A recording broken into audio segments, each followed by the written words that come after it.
Late मिलते हैं पर बहुत है।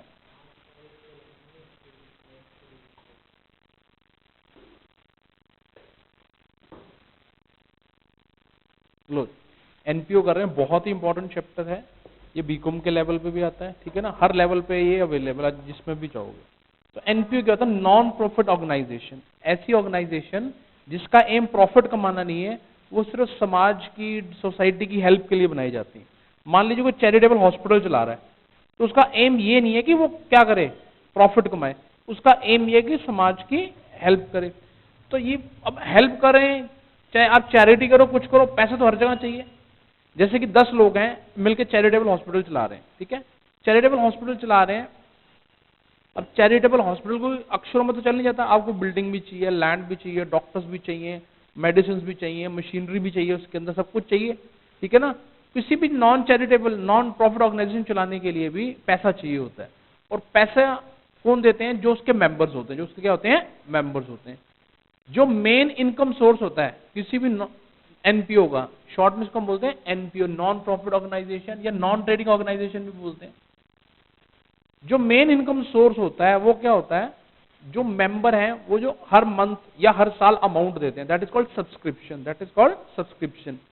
जैसे आप कोई ट्रेडिंग कंसर्न चलाते हो, आप सामान बेचते हो, सामान बिकता है, पैसा आता है, इसमें कहां से पैसा आएगा? वो सब्सक्रिप्शन देते हैं। वो क्या देते हैं? सब्सक्रिप्शन देते हैं कि हम हर साल इतना पैसा देंगे या हर महीने इतना पैसा देंगे, उससे आप इसको क्या करो? रन करो। कोई भी नॉन चैरिटेबल हॉस्पिटल चलाओ, जैसे ये स्पोर्ट्स कॉम्प्लेक्स है, ये भी एनपीओ है। इनका एम प्रॉफिट कमाना नहीं है, इनका एम सिर्फ ये है कि जो हमारे मेंबर्स आ रहे हैं, हमने उनको फैसिलिटी प्रोवाइड करनी है, उसके बदले में उनसे फीस लेनी है, उसके बदले में उनसे क्या लेनी है? फीस। उस फीस को टेक्निकल वर्ड्स में कहते हैं सब्सक्रिप्शन। क्या कहते हैं? सब्सक्रिप्शन, ठीक है। तो जैसे कि एनजीओ सुना होगा तुमने, नॉन गवर्नमेंट ऑर्गेनाइजेशन, ये भी एनपीओ का ही एक सेकंड फॉर्म है। इसके अंदर क्या है? मेंबर्स जुड़ते हैं, वो कंट्रीब्यूट करते हैं, उस कंट्रीब्यूशन से क्या होता है? उस कंट्रीब्यूशन से आप वो चैरिटी वाले काम करते हो। आप चैरिटी वाले, कोई स्पोर्ट्स कॉम्प्लेक्स चला रहा है, कोई चैरिटेबल हॉस्पिटल चला रहा है, या कोई अपने बच्चों की एजुकेशन के लिए कुछ चैरिटेबल स्कूल चला रहा है, तो जो मर्जी हो जाए, किसी भी चैरिटेबल या नॉन चैरिटेबल को चलाने के लिए पैसा तो चाहिए चाहिए, तो उसी से एक्सपेंस हो सकते हैं, ठीक है। तो जैसे हम फाइनल अकाउंट्स पढ़ के आए हैं, तो बहुत आसान लगेगा आप तुम्हें चैप्टर। फाइनल अकाउंट्स में क्या होता है कि हम प्रॉफिट कमाते हैं, ठीक है, ट्रेडिंग अकाउंट से ग्रॉस प्रॉफिट कमाते हैं, उसको शिफ्ट करते हैं पीएनएल में, वहां से नेट प्रॉफिट क्रिएट करते हैं। तो इसमें क्या होता है? कोई भी एनपीओ होगी, उसे अपने खर्चों के लिए अकाउंट बनाना पड़ता है, जिसे बोला जाता है expenditure and income account. Expenditure and income account as on, जो भी डेट होगी उसकी 31 मार्च। रूल वही है, डेबिट ऑल एक्सपेंडिचर। बड़े ध्यान से समझना, सबसे ज्यादा बच्चे परेशान होते हैं इस चैप्टर में। Final accounts, depreciation, NPO. अब सिंगल एंट्री तो हमने कितनी जल्दी खत्म कर लिया, पता नहीं लगा। जान इसमें बड़ी निकलती है, पर अगर सिस्टम से करोगे तो कभी मार नहीं खाओगे, ठीक है। वही रूल है, debit all the expenses and credit all incomes. जो मेन इनकम सोर्स होते हैं, by income related to current year, जैसे हमने पीछे सीखा था, income related to current year. किसी भी एनपीओ का मेन इनकम सोर्स होता है सब्सक्रिप्शन। क्या होता है? सब्सक्रिप्शन, ठीक है, सब्सक्रिप्शन, डोनेशंस, ये मेन इनकम सोर्स होते हैं, ठीक है ना। एंट्रेंस फीस, आप जैसे क्लब वगैरह में भी जाते हैं, सोशल क्लब बने होते हैं, क्लब में जा रहे हो, साउथ दिल्ली क्लब है या किसी क्लब में जाओ, तो अगर आप वहां के मेंबर, तो आपको सब्सक्रिप्शन देनी पड़ेगी। मान लो मैं बॉम्बे घूमने गया, मैं वहां पे एक जिम खाना क्लब, वहां चला गया शाम को, तो मेरे को वहां पे एंट्री के लिए एंट्रेंस फीस देनी पड़ेगी। ये नॉन मेंबर्स होते हैं। ये कौन होते हैं? नॉन मेंबर्स, जो मेंबर नहीं है। बेसिकली एनपीओ क्या है? बड़े सारे लोग मिल जाते हैं, 50, 60, 100 लोग जितने मिल जाते हैं, वो क्या करते हैं? एक एनपीओ बना लेते हैं, उसमें पैसा सब देते हैं मिलके, और उसी में से खर्च किया जाता है, उसी में से क्या किया जाता है? खर्च किया जाता है। तो पहले जो हम विचार कर रहे हैं, इस बात पे कर रहे हैं कि इनके इनकम सोर्स क्या क्या हो सकते हैं। ये जो नॉर्मल 3 इनकम सोर्स होते हैं, सब्सक्रिप्शन, डोनेशंस, एंट्रेंस फीस, ठीक है। फिर खर्चे तो वही हैं, to all expenses related to current year. वो सारे खर्चे जो करंट ईयर से रिलेटेड खर्चे वही होते हैं सबके, सैलरी, इसमें वेजेस खैर क्या नहीं आते, वेजेस तो हम तब देंगे ना जब फैक्ट्री वैक्ट्री चलाएंगे। सैलरी हो गया, रेंट हो गया, इलेक्ट्रिसिटी हो गया, सीधी सी बात है, वो खर्च पेमेंट्स में जो आपको अपने आप नजर आ जाएगा। तो इनकम्स होंगी तभी एक्सपेंडिचर्स कर सकते। ध्यान से देखो कौन से दिखाने हैं, करंट ईयर के, कौन से दिखाने हैं, करंट ईयर, ठीक है। अगर क्रेडिट साइड ज्यादा है तो प्रॉफिट होगा, पर उसे यहां पे प्रॉफिट नहीं लिखा जाता, उसे क्या लिखा जाता है, टू सरप्लस। क्या लिखा जाता है, to surplus transfer to capital fund, to surplus transfer to capital fund. ये आपका एक बैलेंसिंग फिगर। मान लीजिए डेबिट साइड ज्यादा होगी तो उसे हम बोलते हैं by deficit, by deficit transfer to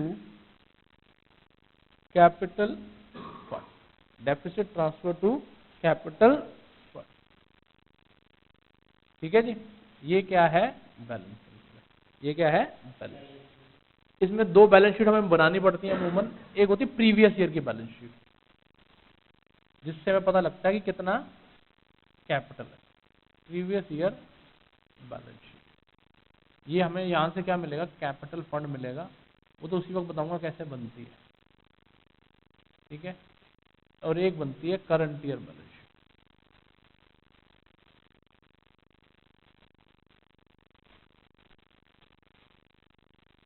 balance sheet तो खैर उसी को पता लगेगी क्या करना, ठीक है जी। इसे नोट करो, फिर सब कुछ बताते हैं कैसे क्या निकाला जाता है।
नहीं, एक्चुअली में कैपिटल क्या होती है, जो कलेक्टिवली सब पैसा वैसा इकट्ठा करता खरीदते हैं वही कैपिटल होती है।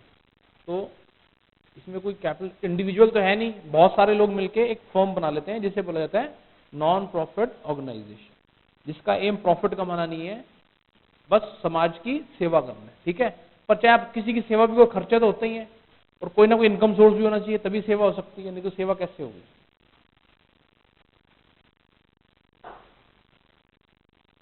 तो वही रूल्स हैं, वहां प्रॉफिट एंड लॉस अकाउंट बोलते हैं, यहाँ एक्सपेंडिचर एंड इनकम अकाउंट बोलते हैं।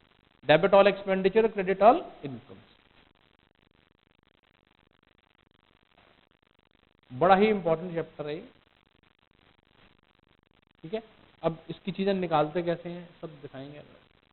हेडिंग लिखो, how to find expenditure related to current year.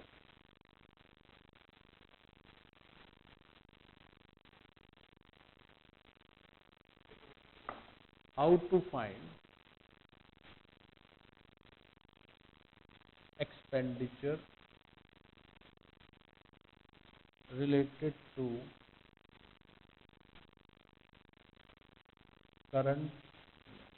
Current year का एक्सपेंडिचर कैसे निकाल। ठीक है जी, आपको ना कैश बुक दे रखी होगी जिसको यहाँ पे बोला जाता है रिसीट एंड पेमेंट अकाउंट, जिसको यहाँ पे क्या बोला जाता है, receipt and payment account.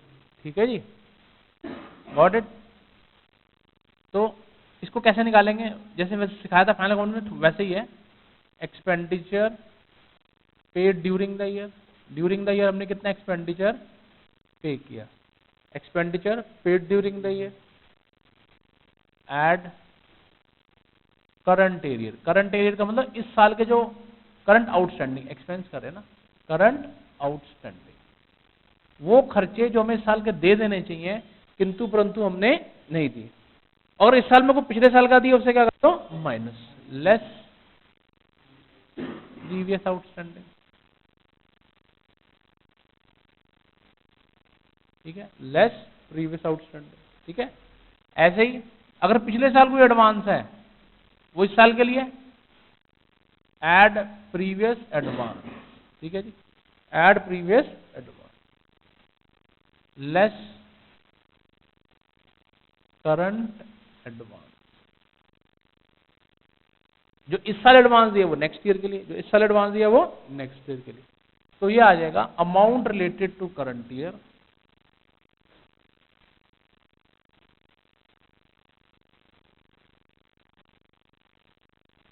Transfer to expenditure side,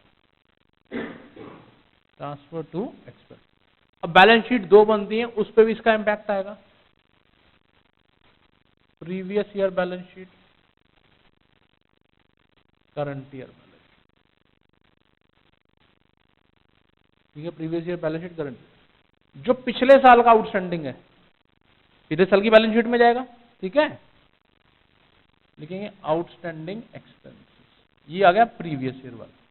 current year वाला आउटस्टैंडिंग करंट ईयर में आ जाएगा। जो पिछले साल एडवांस है, एडवांस एक्सपेंस पे की वो एसेट है, पिछले साल की एडवांस में आ जाएगी, एडवांस एक्सपेंस। देखो प्रीवियस एडवांस है तो प्रीवियस ईयर की बैलेंस शीट में, करंट वाला करंट में, एडवांस एक्सपेंस। ये करंट ईयर वाला है, ये प्रीवियस, ये करंट ईयर वाला है, ये प्रीवियस ईयर। ठीक है जी, इससे नोट करो, फिर इनकम का बताता हूं।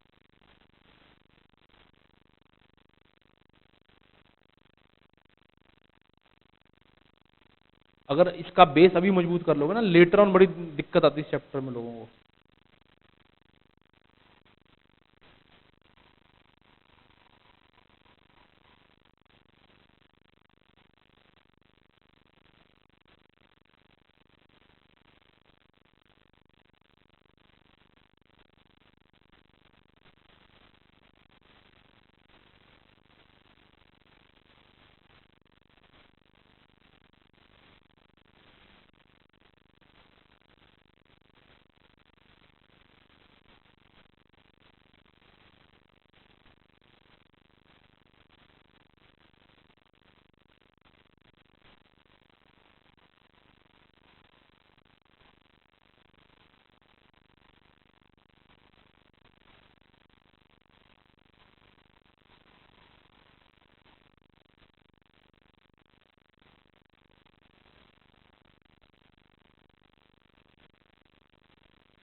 अब लिखो how to find income related to current year की इनकम कैसे निकाल।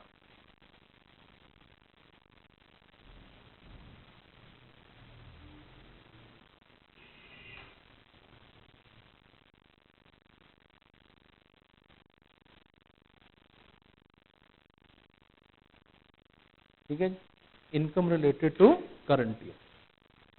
लो जी, income received during the year, income received during the year. ठीक है, ऐड वही करंट एरियर, करंट एरियर या एक्रूड लिखा होता है। क्या लिखा होता है? करंट एरियर का मतलब जो आपने कमा ली है किंतु परंतु अभी तक मिली नहीं है, किंतु परंतु अभी तक मिली नहीं। ऐसी अगर इस साल में कोई पिछली मिल गई है उसे क्या कर देंगे? Minus, less previous arrear accrued. ठीक है जी, गॉट इट। ऐसे ही ऐड प्रीवियस एडवांस, अगर पिछले साल को एडवांस मिला था वो करंट ईयर के लिए था, ऐसे जो इस साल एडवांस मिला है वो कब के लिए है? नेक्स्ट ईयर के लिए।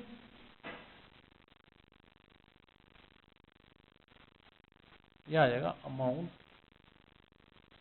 Related to current year transfer to income.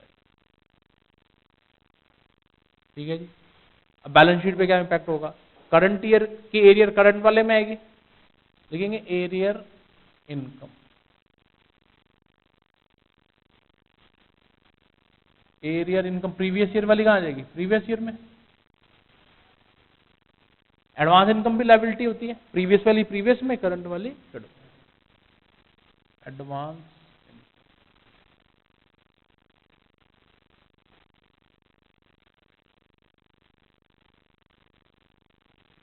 ठीक है, करो नोट।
ठीक है जी, अब बड़ी ही इंपॉर्टेंट चीज है जिसके बगैर आप कामना सोच भी नहीं सकते कोई एनपीओ चलेगी, that is subscription.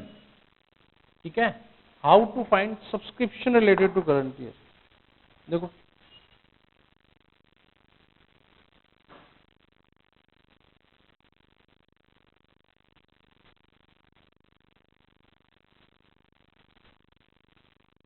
Subscription related to current year, subscription किसी भी एनपीओ का मेन इनकम सोर्स होता है, वहीं से कहानी चलती है। अगर ये ना हो तो कुछ ना हो, ये ना हो तो कुछ ना हो। ठीक है नहीं, तो इसका भी केस है, दो केस बनते हैं इसमें। Case 1, if lump sum amount is given,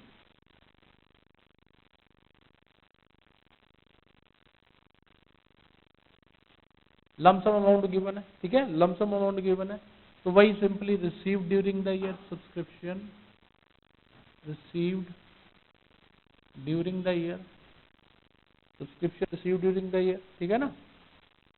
add current arrear less previous arrear,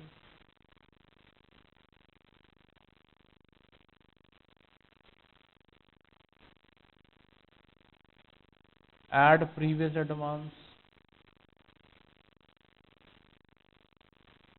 less. अगर देखा जाए तो तीनों में यही फॉर्म चलती है, एक्सपेंडिचर में लगा लो, इनकम में लगा लो, वर्डिंग चेंज हो गया ना, वो आउटस्टैंडिंग यूज करता है, एरिया यूज करता है।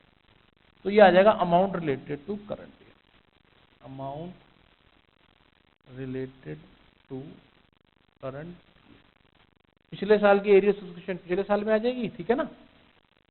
एरियर सब्सक्रिप्शन प्रीवियस ईयर, क्योंकि एक्रूड इनकम क्या होती है, आपकी एसेट होती है, सॉरी हाँ, एक्रूड इनकम क्या होती है, एसेट होती है। ऐसे प्रीवियस ईयर की एडवांस प्रीवियस ईयर में चलेगी, एडवांस सब्सक्रिप्शन प्रीवियस ईयर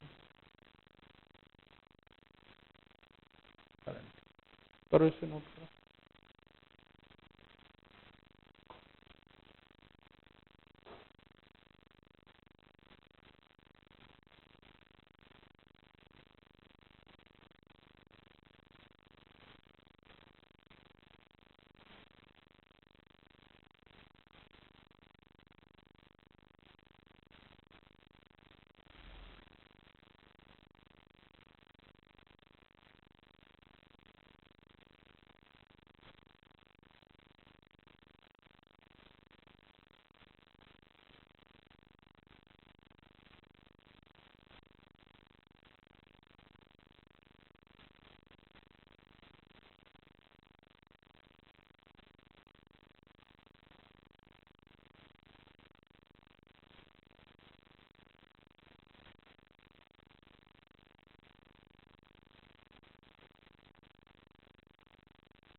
ठीक है जी। अब इसमें केस 2 बनेगा एक और, सब्सक्रिप्शन में दो केस बनते हैं, ऐसे भी दिया हो सकता है, ऐसे भी दिया हो सकता है, ठीक है जी। बेसिकली हमारा एम क्या है, करंट ईयर की इनकम ढूंढना, हमारा एम क्या है, करंट ईयर की इनकम ढूंढना, ठीक है ना। Case 2, if number of members and amount पर मेंबर इज गिवन, ठीक है। एग्जाम्पल देखो, आपके पास 500 मेंबर है, पर बंदा 100 रुपीज देता है, तो साल की इनकम कितनी बनती है, 50,000। अब मान लो कि आपने रिसीव किया हुआ 51,000, इसका क्या मतलब बनता है कि आपको अगले साल का भी एडवांस मिल गया कुछ। मान लीजिए 49,000 रुपीज दिए हुए, 49,000 दिए हुए, तो आप समझोगे यार यार करंट ईयर की एरियर चल रही है, तो वहां थोड़ा सा आपको ये सोचना पड़ेगा, बाकी कुछ भी नहीं है। जैसे amount receive during the year,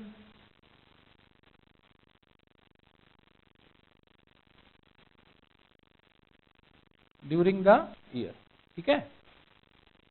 add current arrear भी हो सकता है, ठीक है।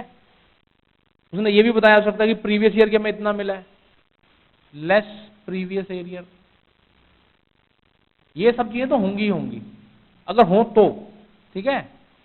एड प्रीवियस एडवांस, अगर कोई एडवांस वगैरह दे रखा है, लेस करंट एडवांस। अब जो मैंने अभी अभी आपको सिचुएशन बताई थी, 50,000 मिलने चाहिए, मिले 49,000 है, तो एक ये फिगर अपने आप क्रिएट होगी, ठीक है ना, इस पे स्टार मान लिखेंगे, एड एडजस्टेड करंट, ये भी हो सकता है, ठीक है ना, ऐसी लेस एडजस्टेड एडवांस, ये आपको उसी वक्त चेक करना पड़ेगा, ठीक है ना। अगर इतना मुश्किल है नहीं, देखती समझ में आता है, अभी 500 बंदे हैं, पर बंदा 100 रुपए देता है, तो कितने बनने चाहिए, 50,000 यार, याद है 49 है, 1,000 करंट आउटस्टैंडिंग है, फट से डाला और क्वेश्चन कंप्लीट कर, ठीक है। तो ये आ जाएगा amount related to current year, transfer to income side, transfer to income side है, amount received during, if number of members and amount per member is given.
ठीक है, अब एक चीज लास्ट बचती है, बाकी फिर क्वेश्चन शुरू हो जाएंगे।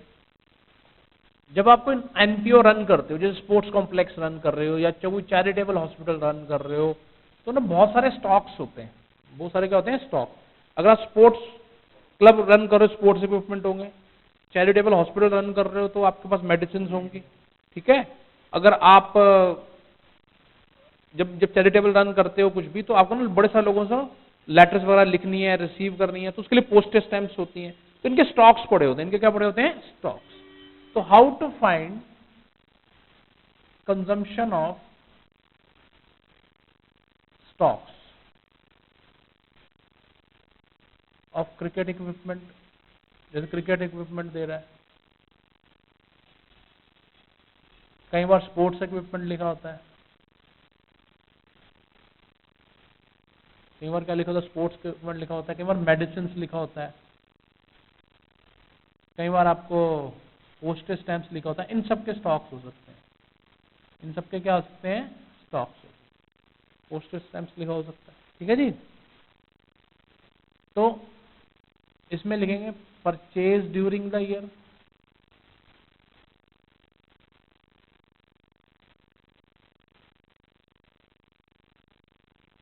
ऐड ओपनिंग स्टॉक, अगर कोई पुराना स्टॉक पड़ा तो उसे ऐड कर लो, ओपनिंग स्टॉक, ठीक है ना, less closing stock, less closing stock, ठीक है। ऐसे ना इनसे रिलेटेड क्रेडिटर्स भी होते हैं, जैसे कि आप स्पोर्ट्स इक्विपमेंट खरीदते हो, मेडिसिन खरीदते हो, आप उधार भी तो लेके आते हो, तो जो प्रीवियस ईयर का है, प्रीवियस आउटस्टैंडिंग है, उसे बोलते हैं ओपनिंग क्रेडिटर्स। तो इसमें लिखेंगे, अच्छा पहले ये समझ लो मैंने ओपनिंग स्टॉक ऐड क्यों किया और क्लोजिंग स्टॉक लेस क्यों किया। कंजम्पशन कैसे निकालते हैं, पूरे साल में जितना खरीदा plus opening stock minus closing stock. Example देता हूं, आपने साल की शुरुआत करी, आपने अपना कबर्ड खोला, उसमें 2 शर्ट्स लटक रही थी, ओपनिंग स्टॉक ऑफ शर्ट्स हो गया। पूरे साल में 5 और खरीदी, कितनी होगी, 7। एंड में चेक किया था, फिर 5 पड़ी हुई थी, 2 पुरानी थी, 5 और खरीदी, 7 होगी। एंड में फिर 5 पड़ी, बीच में से 2 कहां गई, कंज्यूम होगी, ठीक है, 2 कहां होगी, कंज्यूम होगी। तो इसलिए ओपनिंग स्टॉक शुरुआत में जितनी पड़ी हुई थी प्लस जितनी और खरीदी माइनस एंड में कितनी पड़ी हुई। अच्छा, इनके ना क्रेडिटर्स भी होते हैं जिनसे हम उधार सामान खरीदते हैं। पॉइंट समझ में आया ये। तो लेस ओपनिंग क्रेडिटर, जैसे ओपनिंग स्टॉक यहां ऐड हुआ, पर क्रेडिटर यानी ओपनिंग क्रेडिटर्स,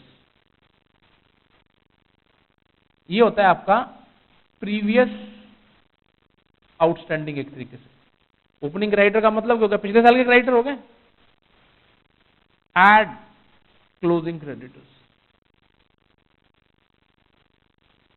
ये करंट आउटस्टैंडिंग होगा, मतलब समझो, ठीक है जी। अब स्टॉक्स हैं, ओपनिंग स्टॉक यहां आएगा ओपनिंग बैलेंस शीट में, ओपनिंग स्टॉक्स, क्लोजिंग स्टॉक्स, उनके creditors, creditors for stock, previous creditors for stocks, current, ठीक है जी। तो यहां पर आपकी पूरी कंजम्पशन निकल आएगी, consumption of stocks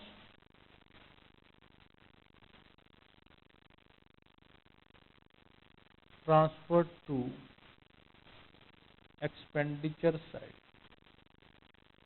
transfer to expenditure side. क्या होगा, नींद आ रही है,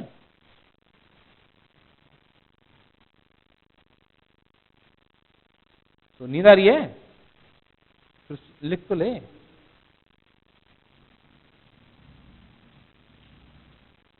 आज अकेडमी गया था, आज नींद आ रही तो करो सही नो।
हो गया, चलो क्वेश्चन करते हैं।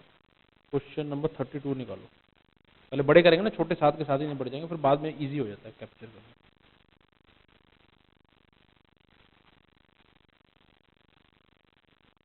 ये हमारा ये 31 है, कोई बात नहीं, आप क्वेश्चन को वैसे 32 है ओरिजिनली।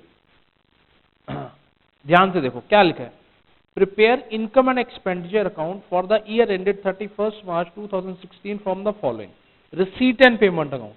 ये कुछ नहीं है, सिर्फ कैश बुक है। ये क्या है? Cash book. पैसा कहां कहां से रिसीव हुआ, कहां कहां पैसा गया, ठीक है। तो क्या कहता है सबसे पहले देखो, ओपनिंग बैलेंस। जब भी हम शुरू करते हैं साल की, प्रीवियस ईयर का बैलेंस होता है कोई, ठीक है।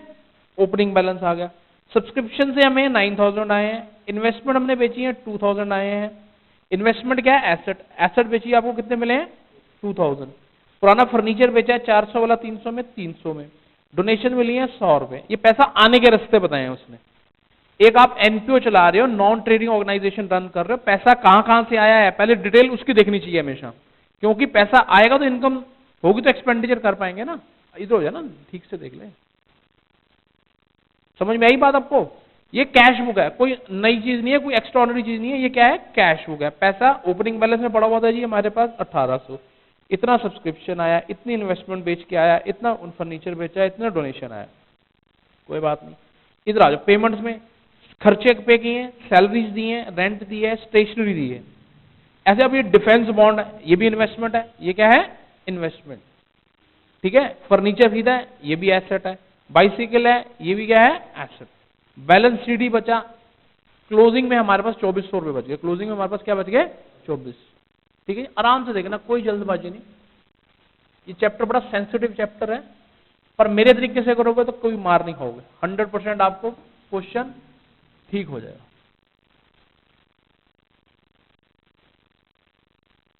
लो जी, एक तो पढ़ेंगे क्वेश्चन नंबर 32,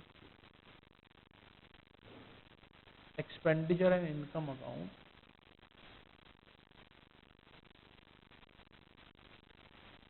इसमें कोई एडजस्टमेंट नहीं दी हुई। एज ऑन 31 मार्च 2016, ठीक है जी, ठीक है। वही rule, debit all expenditures, credit all income, credit all, ठीक है जी। ऐसे ही प्रीवियस ईयर की बैलेंस शीट बनाऊंगा, कोई घबराने की आवश्यकता नहीं है। Balance sheet as on previous year की 31 मार्च 2015 को बन जाएगी। Balance sheet as on 31 March 2016, कोई घबराने की जरूरत नहीं, ठीक है। रिसीट से शुरू करेंगे हमेशा। ओपनिंग बैलेंस 1800, ओपनिंग बैलेंस तो एसेट है, ये प्रीवियस ईयर से ट्रांसफर होगा। प्रीवियस ईयर में दिखा देंगे कैश, कैश इन हैंड कितना है? 18। इसकी अपना जगह फिक्स है। आगे चलो, सब्सक्रिप्शन, सब्सक्रिप्शन इनकम है। सब्सक्रिप्शन क्या है? इनकम। इनकम में आ जाएगी बाय सब्सक्रिप्शन, कितनी? 9, ठीक है। अब कहते हैं सेल ऑफ इन्वेस्टमेंट। इन्वेस्टमेंट हमने बेची है, प्रीवियस ईयर की बैलेंस शीट में होगी तभी बेची होगी, तो प्रॉफिट और लॉस तो दिखा नहीं रहा वो भी, इतने की इतने में। प्रीवियस ईयर की एसेट्स में दिखा दूंगा कि इन्वेस्टमेंट्स हमारे पास हैं। प्रीवियस ईयर में कितने की है?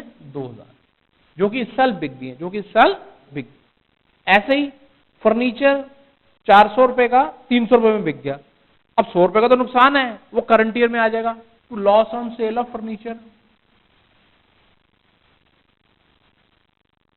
100 रुपए। पर प्रीवियस ईयर की बैलेंस शीट में तो फर्नीचर दिखाना पड़ेगा ना, मैं कितना है? 400। करंट ईयर में कोई चीज बेच रहा हूं, अगर पिछले साल के एसेट्स में होगी तभी तो बिकेगी, नहीं तो बिकेगी कैसे? पॉइंट समझ में आया? ठीक है, आगे चलो। डोनेशन, दान मिला हमारी संस्था को, वो हमारी क्या है? इनकम।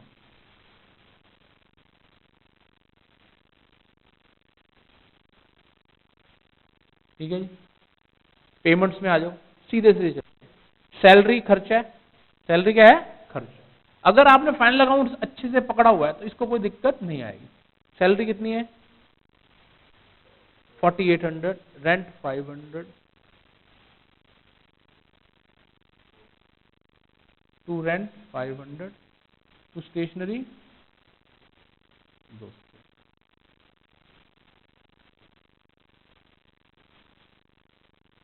Got it? अब ध्यान से देखो, अब इस साल ना 3 एसेट्स खरीदी हैं, डिफेंस बॉन्ड, फर्नीचर, बाइसिकल। ये कहां पर आएंगे? करंट ईयर की बैलेंस शीट, ठीक है। क्या खरीदा है? Defence bond. और क्या खरीदा है? फर्नीचर।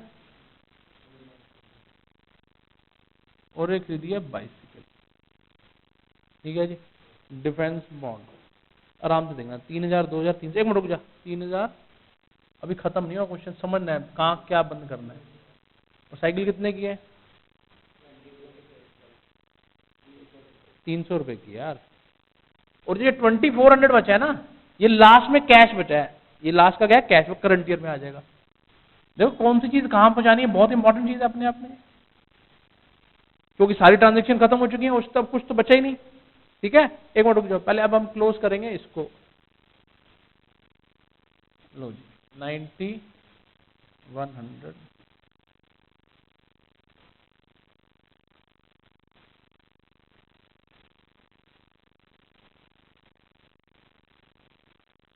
₹3500 देखना सरप्लस, बिल्कुल ठीक। To surplus, this basically profit है। प्रॉफिट को लैंग्वेज में से सरप्लस लिखते हैं, to surplus transfer to capital fund. देखो टेक्निकली ढंग से करोगे तभी तो आगे चल पाओगे। इसका रोल खत्म। अब आ जाओ प्रीवियस ईयर की बैलेंस शीट पहले बंद करनी, कुछ है नहीं हमारे पास और इसके अलावा। यही हमारा क्या हो जाएगा? 4, 8, 12, 42 कैपिटल फंड। ठीक है जी, कैपिटल फंड यहां ले आओ, प्लस सरप्लस। ये तो पिछले साल कैपिटल है, सरप्लस यानी इस साल जो प्रॉफिट हुआ है कितना है? 35। कितना आ गया? 77। टोटल कर लो, 77। ठीक है जी, करो।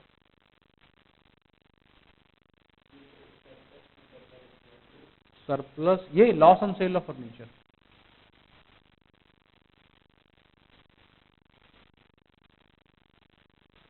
Surplus transfer to capital.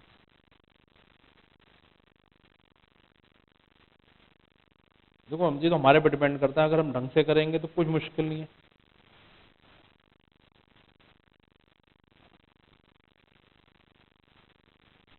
सारी जो इसमें एफर्ट्स हैं या जो हमारी जो मास्टरी है ना, इस चीज में कौन सी चीज कहाँ जाएगी, बस फिनिश। क्यों जी?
हो गया?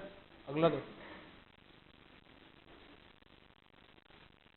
हरिओम। पढ़ो जी क्वेश्चन, पहले क्वेश्चन समझना, पढ़ना है ढंग से, कोई जल्दबाजी नहीं करनी है। फंस जाते हैं क्वेश्चन, ऐसे क्वेश्चनों में सबसे ज्यादा। ईयर चेक, कौन सा ईयर है, कब के लिए बनाने को कह रहा है, ठीक है ना। देखो ये चैप्टर है ना, ये वाला अकाउंट्स में आपको मास्टरी करने के लिए इन चैप्टरों को अच्छे से आना बहुत जरूरी है, नहीं तो कहीं फंस गए, ये चैप्टर नहीं है तो कॉन्फिडेंस लूज हो जाता है बंदे का सबसे ज्यादा। ठीक है, कब का बनाना है जी? 2013 का बनाने को कह रहा है, ठीक है। 31 मार्च 2013, ये बनेगा 2012।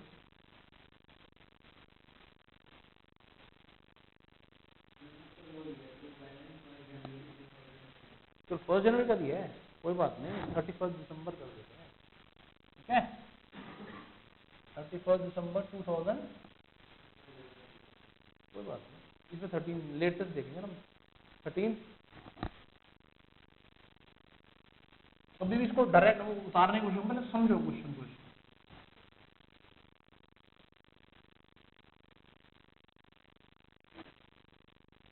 कोई जल्दबाजी नहीं करनी, गड़बड़ होने का चांस ज्यादा रहता है, ठीक है। आओ जी शुरुआत से देखेंगे। पहले कहता है the balance as on 1 January 2013 cash and bank दोनों का बैलेंस दे रखा है। अब ये बैलेंस शुरुआत वाला कहां से आता है? पिछले साल की बैलेंस शीट से आता है, ठीक है ना, क्योंकि 1 जनवरी 2013 का मतलब ट्रांसफर कहां से होगा? 31 दिसंबर 2012। आगे चलो, सब्सक्रिप्शन, हमें 2013 की सब्सक्रिप्शन निकालनी है। टोटल 3900 रुपीज मिले हुए, जिसमें से 200 पिछले साल के मिले हुए और 150 नेक्स्ट ईयर के लिए मिले हुए, ठीक है। पॉइंट समझ में आया? सभी क्लियर? इन्वेस्टमेंट, ये इन्वेस्टमेंट बेची होंगी तभी आपको पैसे मिल रहे हैं, और पिछले साल की बैलेंस शीट में होगी तभी बिकी होगी। सेल ऑफ फर्नीचर, इस साल में जो फर्नीचर बेचा होता है वो पिछले साल का होता है, ठीक है ना। पुराने रद्दी बेची, वो तो छोटा बड़ा इनकम हो गया। एंट्रेंस फीस, एंट्रेंस फीस क्या होती है? आपके पास मेंबर्स आते हैं, नॉन मेंबर्स, आप उनसे एंट्री की फीस लेते हो। अच्छा, ये आता है लाइव मेंबरशिप फीस, ये लायबिलिटी होती है। लाइव मेंबरशिप फी क्या होती है? जो भी आपके यहाँ पर मेंबर बनता है आप उससे एक लाइव मेंबरशिप फी लेते हैं, अगर वो कल छोड़ के चला जाएगा तो ये फीस रिफंड कर दी जाती है। ये फीस क्या कर दी जाती है? रिफंड। तो ये लायबिलिटी होती है। ये क्या होती है? लायबिलिटी, ये इनकम नहीं होती, ठीक है। आगे इधर आ जाओ, खर्चों में सैलरी पे करी है, रेंट पे करा है, प्रिंटिंग एंड स्टेशनरी पेमेंट करी है, पोस्टेज एंड स्टेशनरी का पेमेंट किया है। स्टील अलमीरा एसेट है, स्टील अलमीरा क्या होगी? एसेट। डिफेंस बॉन्ड क्या होगी? एसेट।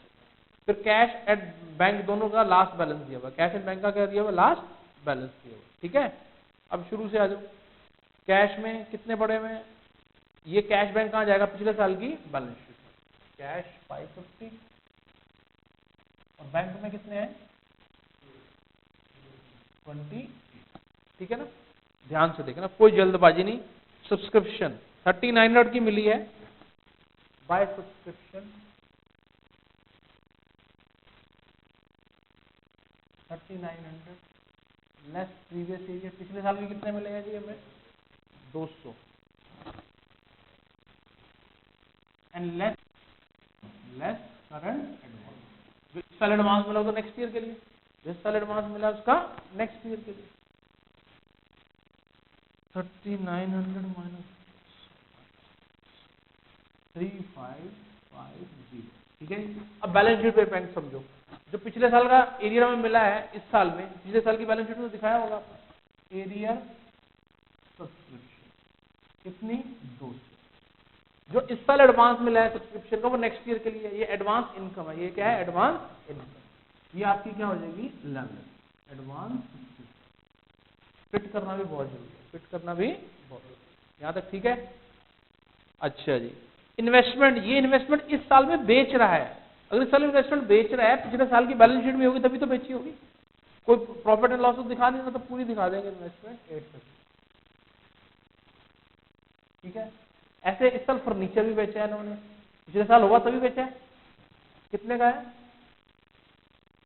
600। हाँ, इसके कारण कोई प्रॉफिट या लॉस होता है उसको यहाँ रिकॉर्ड कर लेते, क्योंकि ये P&L account basically expenditure and income account क्या है? P&L अकाउंट, ठीक है। सेल ऑफ ओल्ड न्यूज़पेपर, रद्दी बेची पुरानी, इनकम होगी 40 रुपए। By sale of old newspaper, ये कोई हमारी रेगुलर इनकम नहीं होती, मेन इनकम पर ये क्योंकि बिका है आपको पैसा तो रिसीव करना पड़ेगा, इनकम। एंट्रेंस फीस,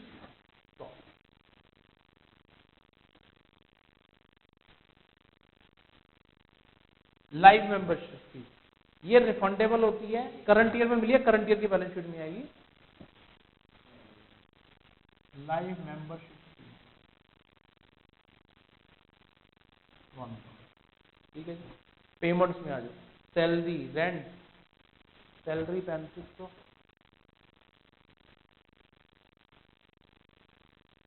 रेंट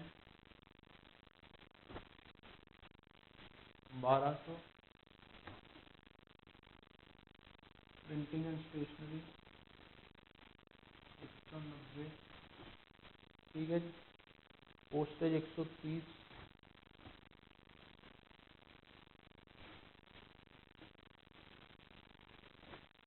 ठीक है। स्टील अलमीरा एसेट है 350,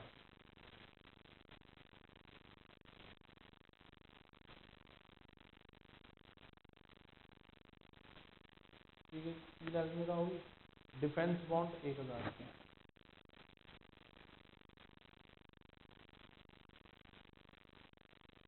कैश और बैंक करंट ईयर के माने जाएंगे, जो लास्ट में बचेंगे, जो लास्ट में बचा वो किसका माना जाएगा, करंट ईयर। कितना 970 है 25, ऑर्डर। अब इसमें एक्सपेंसेस इस बार ज्यादा है,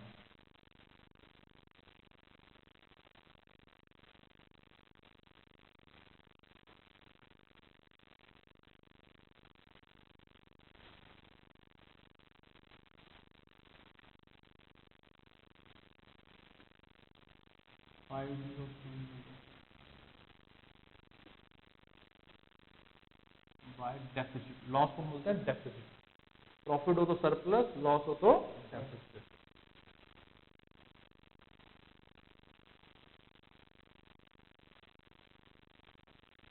1300,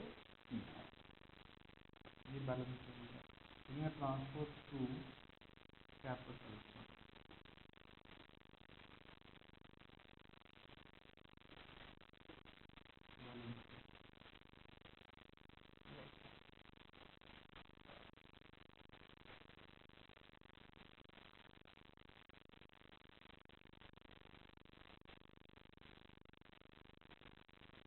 और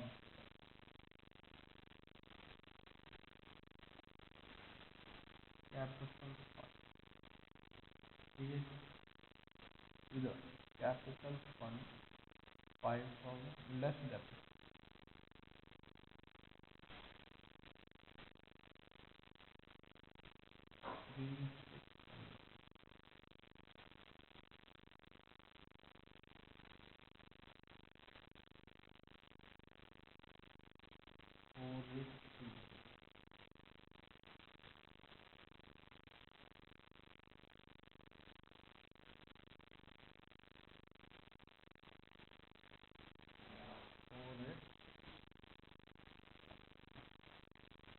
ठीक है।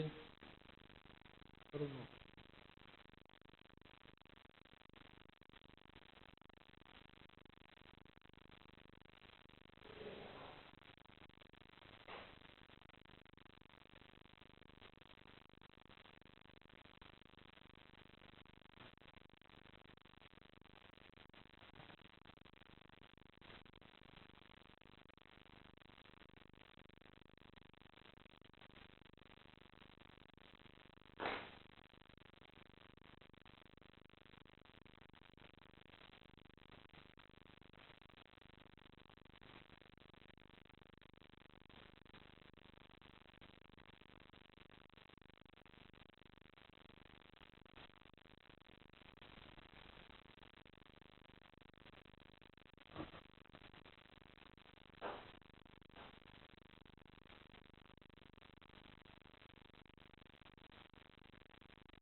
क्योंकि ना ये ध्यान रखना, ये एसेट बिक चुकी हैं इसलिए रिपीट नहीं करी, ठीक है। अगर मान लो बिकी बिकी तो फिर सेम की सेम रिपीट करी, सेम की सेम क्या कर देती है, रिपीट। इस बार कोई नहीं खरीदी नहीं इन्होंने, स्टील एल्यूमिनियम।